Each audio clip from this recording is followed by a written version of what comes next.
Innovation from Asics? Yes!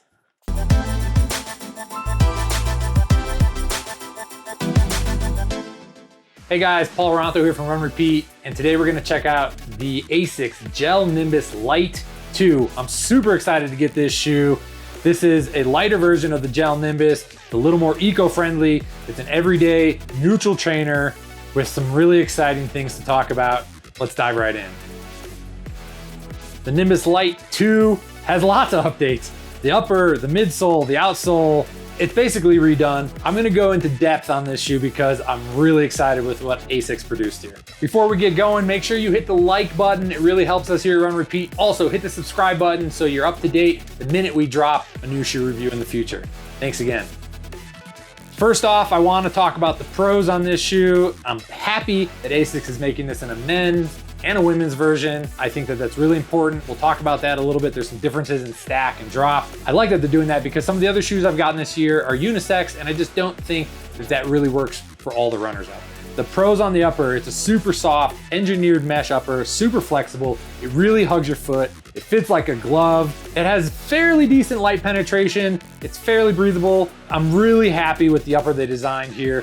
The tongue, a gusseted tongue. It's got stretchy gussets, so you can still pull the tongue where you want. You get that satisfying placement. It does have some lace pass-throughs, so I like that they added those. I'm not sure why there's more padding up top than down low. You don't really need this padding up on top of your ankle. It's ultimately a little bit lighter. It's made out of some very large hole mesh. I'm digging what they did on the heel counter too. I like a soft heel counter. This one's soft to medium. No plastic overlays on the back, just a little bit of welded material to give it a little form. I'm happy with this, no heel slip at all. Does have a plush ankle collar, didn't bother me. It feels good on the foot. Again, no slip. That's all I really care about when it comes to heel counter. I think they've done a good job.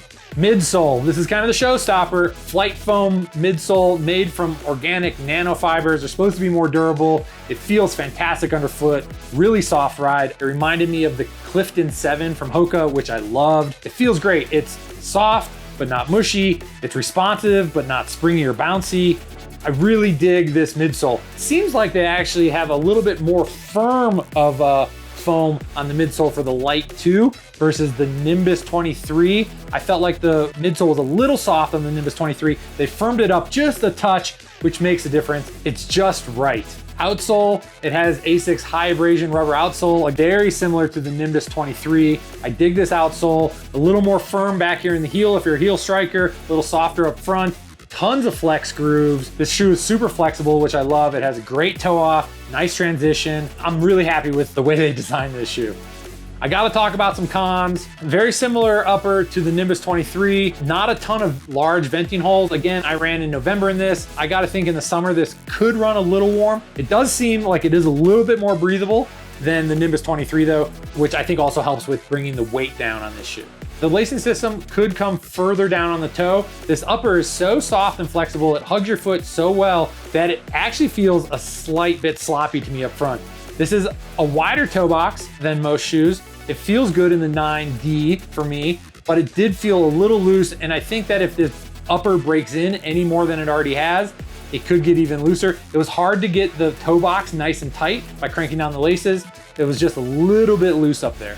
Last gripe, and again, this is so silly, but no heel loop. They added a tongue loop, but I'd love to see a heel loop put back on this shoe. Before we move on to fit and comfort, please check out RunRepeat.com after this video. There's a lot of stats and facts I'm not gonna cover in this video. There's user reviews, there's other expert reviews, there's links to retailers. This shoe's not out yet, but it will be out in January, the Nimbus Lite 2.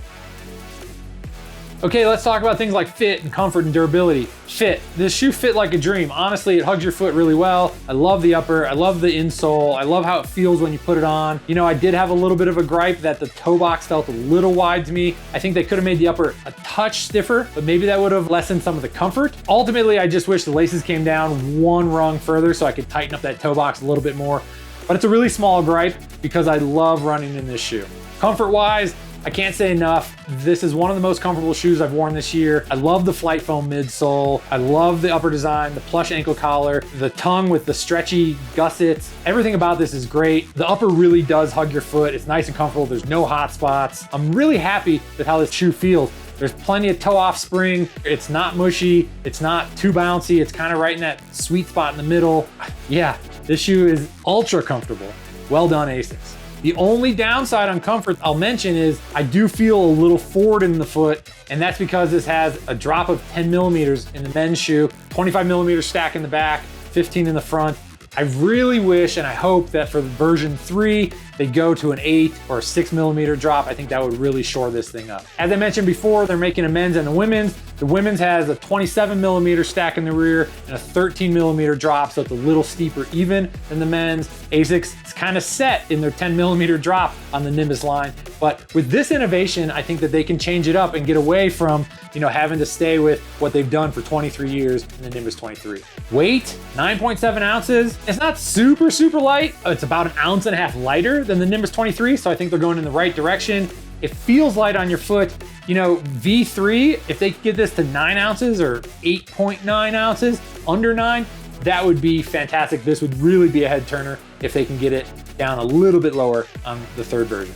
Durability, the outsole is going to be super durable. This should go 400 or 500 miles. My only concern on durability is if this upper stretches out more and I get a looser, sloppier feeling in my forefoot. But if the upper stays true, I think this is going to go the distance. It's a little firmer on the midsole than the Nimbus 23. I like that. The nanofibers are supposed to be more durable in this flight foam midsole. No doubt this shoe will go the distance. Looks, finally, an Asics that I can be proud to wear. I love the way this shoe looks. They finally innovated on looks. It's super exciting. The design of the midsole is different. It's got some junk in the trunk, which I actually kind of like. Got the logo that is kind of faded in as an overlay. There is some gel in the midsole, but it's not exposed. I like that. I like what they've done here. They've got cool colors, more colors coming out later next spring. I think they're onto something. If Asics can continue this line of design and this line of aesthetic, I think they're really gonna be getting some customers